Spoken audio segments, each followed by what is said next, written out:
Hello, and you're welcome to Global Business Insights, where we look deeper into the latest headlines and data relevant to the business world. Elon Musk is suing OpenAI and CEO Altman for alleged breach of contract. It looks like he has a case. We'll talk a bit about what that case could be. And today we did get a lot of data from the United States, China, Europe, and UK, especially from the manufacturing sector and on Eurozone inflation. We'll attempt to draw conclusions on what the releases are signaling. In an earlier episode, we looked at India's ambitious goal of becoming one of the top 3 global economies by the end of the decade, with a GDP growth of 8.4% in the last quarter of 2023.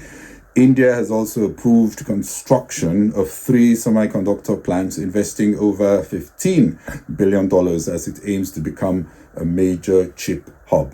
And we'll discuss the Nigerian economy slowing in February as we got the latest Purchasing Managers Index numbers. The numbers are coming down to 51.0, but still in expansion territory. Elon Musk is suing OpenAI and its CEO Sam Altman for breach of contract. They are supposed to have allegedly compromised the original mission of building artificial intelligence systems for the benefit of humanity. Musk says when he was approached for donations, they said they were a non-profit organization and he was unaware that he was feeding an advantage for a competitor, Microsoft. Musk's own XAI company is also a direct competitor to OpenAI, and he has launched his own first product, a chatbot named Grok. That was in December. Lawyers wrote that rather than make breakthroughs freely available to the public, OpenAI was working on proprietary technology to maximize profits for the largest company in the world, that is Microsoft, adding that Musk helped co-found OpenAI in 2015 and donated $44 million to the group.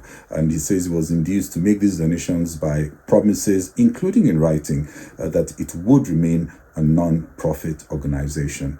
The Microsoft OpenAI alliance has few friends. It's still being reviewed by regulators in the US, EU, and UK. The US Securities and Exchange Commission issued subpoenas to OpenAI executives in November as part of an investigation into whether Altman had misled its investors after OpenAI's board fired Altman as chief executive, only to reinstate him days later. OpenAI and Microsoft have always been suspected of being in a kind of indirect marriage, as regulators are still figuring out how to scuttle any unfair competitive advantage that Microsoft may be deriving from this alliance. When a non-profit collaborates with an aggressive, profit-oriented Microsoft, there definitely would be several blurred boundaries, especially as Microsoft may have of late showed a dominant hand in its relationship with the previous OpenAI board. A new board has since been instituted, including former Salesforce co-chief executive Brett Taylor as chair. There is also an ongoing internal review of the former board's allegations against Altman by independent law firm Wilmer Hill. This could get interesting, is all I can say for now.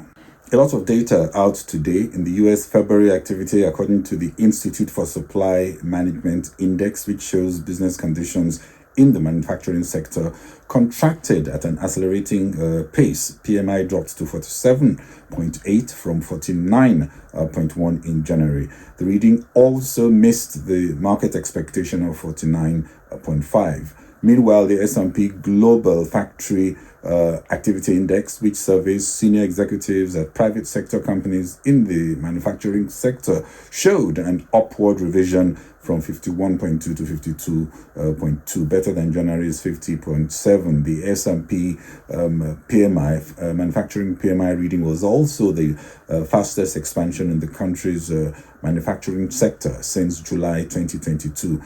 There's certainly some divergence in both indices, which suggests an uncertain rebound.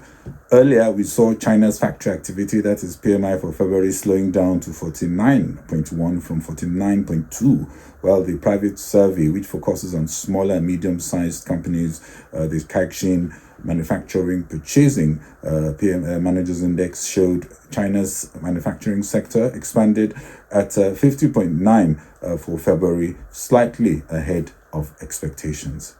Meanwhile, the harmonized Eurozone manufacturing PMI was revised up to 46.5 in February 2024, up from a preliminary estimate of 46.1 and slightly lower than January's 10-month high of 46.6. The data release signaled the second slowest deterioration in manufacturing sector conditions since March 2023. We saw softer contractions in Netherlands, Italy, France, and Spain actually returned to growth. Greece and Ireland also recorded their best expansions for 24 and 20 months respectively. Germany manufacturing was revised slightly higher to 42.5 in February 2024 from a preliminary of 42.3, but still in contraction with production falling due to the deeper downturn in demand. In the UK, also another upward revision for manufacturing activity as PMI was revised up to 47.5 in February 2024, the highest in 10 months and up from the preliminary estimate of 47.1. Factory PMI in the UK is still in contraction for the 19th consecutive month due to worsening situations at the Red Sea, leading to all kinds of disruptions in the supply chain. Eurozone annual harmonized index of consumer prices also rose 2.6% in February, down from a 2.8% increase in January, but still higher than 2.5% growth expected. The core HICP, that's harmonized index of consumer prices, inflation fell further to 3.1% year on year in February, compared with January's 3.3% reading, also beating expectations. Month on month, HICP rebounded 0.6% in February compared to a 0.4% decrease reported in January. In the manufacturing sector in both Europe and UK, we are seeing the latest revisions pointing upwards, but that could mean we are having the beginning of early improvements in activity as demand improves. The HICP inflation data could influence the market's pricing of the ECB interest rate outlook. That's the inflation data, even as many are looking to possibility of a rate cut. Inflation is abating, but perhaps not yet fast enough for the ECB. But June is a possibility for rate cuts if the downtrend in price inflation continues. And just out, we got Nigeria's Purchasing Managers Index showing a sharp decline as price pressures intensified in February. Described as unprecedented, we saw both input costs and output prices increasing at the sharpest rates on record, and rising prices, of course, impacting demand. As a result, the rates of expansion in output and new orders slowed sharply over the month, while employment decreased for the first time in 10 months. Meanwhile, business confidence also dropped to the lowest on record. The headline composite PMI dropped in February to 51.0 from 54.5 in January, remaining above the 50.0 no change mark for the third month running, but only just. The report commented that price pressures remain biased to the upside in the first half of the year, and tight monetary conditions could continue to constrain business investments, adding that interest rate sensitive sectors like manufacturing, construction, real estate, and trade are likely to see moderation in growth levels relative to the prior year. The projection of Stanbic IBTC Research is now that the Nigerian economy will grow by 2.9% in 2024, well below the 3.38% projected by the central bank and the 3.88% projected by the government, also lower than IMF's projection of 3%. What is clear is that we will see a dip in the first half of the year in GDP for Nigeria before hopefully an improvement in the final quarter. According to a government statement, India has approved 3 chip plants, investing over $15 billion as it aims to be a major chips hub. Taiwan's Power Chip Semiconductor Manufacturing Corporation will provide chip design and manufacturing services in the logic and memory segments to build one of the fabrication plants in partnership with Tata Electronics. All this is as India announced its gross domestic product surging 8.4% in the last quarter of 2023, the strongest growth since the second quarter of 2022, better than an upwardly revised 8.1% in Q3 and smashing forecasts of 6.6%. The IMF saw India's economy expanding by 6.5% in 2024, compared with 4.6% for China, where growth has slowed because of a slew of challenges. India policymakers have, however, revised the estimate for 2023-2024 fiscal year growth rate to 7.6%. That's upwards from 7.3%. The push in economic activity primarily came from investments. We saw 12.2% growth in gross capital formation, with investment growth significantly outpacing consumption growth. India is emerging stronger as a global manufacturing hub as China becomes more complicated, and with advantages such as the market size, low inflation, decent supply chain infrastructure, and abundance of affordable skills. India is also less dependent on global trade, with its private consumption boosting demand for goods. On the expenditure side, like I said earlier, private consumption carried the growth, rising at a faster 3.5% versus 2.4% in the previous quarter, while public expenditure contracted 3.2% after soaring 13.8% in Q3. Both exports and imports rose at a slower pace. In 2014, India was 10th on the GDP league, and analysts are now seeing India aspiring to be the third largest economy by 2029, overtaking Germany and Japan.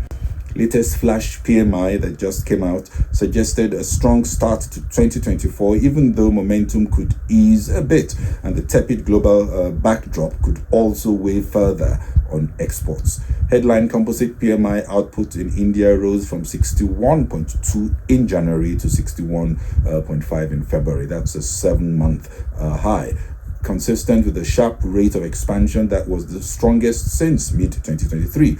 Growth improved in both the manufacturing, which was at a 5-month high, and services at a 7-month high sectors, and that was attributed to very buoyant demand conditions, investment in technology, efficiency gains, expanding client base, and favorable sales developments.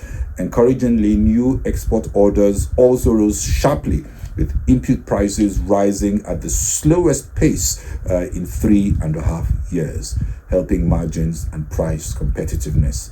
This is certainly one country all emerging economies can learn from. And European stocks clearly in the green today as Eurozone inflation fell, albeit less than expected. FTSE 250, that's the UK index, is up 1.57. FTSE 100 is up 0.69. Stocks Europe 50 is also up 0.61%. Stocks Europe 600 up 0.60%. German DAX is up 0.32%. The French CAC Chrono up 0.09%. US stocks also inched up after opening on a cautiously flat note, and also after wrapping up its 4th straight winning month, with the tech-heavy Nasdaq Composite breaking over a November 2021 record high. Nasdaq is up 0.67%, Dow 30 is up 0.11%, S&P 500 as we speak is also up 0.45%, Russell 2000, that's the small caps index, is up 0.89%. Well, that's it from me on Global Business Insights. If you enjoyed the program, please share and kindly follow on Facebook and LinkedIn, subscribe on YouTube and X. Thank you very much for watching. This is Bode Oshosami. Bye-bye.